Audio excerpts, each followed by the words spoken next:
নিবেদন করি।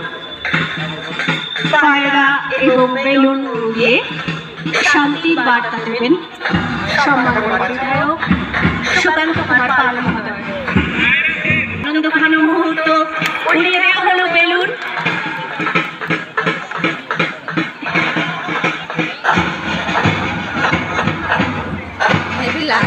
এবং এর সঙ্গে চিরাচরিত প্রথা অনুযায়ী পায়রা উড়িয়ে শান্তির বার্তা দিচ্ছেন সম্মানীয় বিধায়ক সুকান্ত কুমার পাল মহোদয় এবং আমরা 2 নম্বর পঞ্চায়েত সমিতি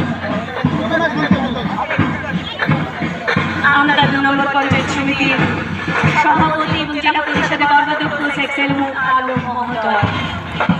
অত্যন্ত আনন্দিত। প্রত্যেক অতিথিবৃন্দকে অনুরোধ করব মঞ্চে এসে আসন গ্রহণ করার জন্য।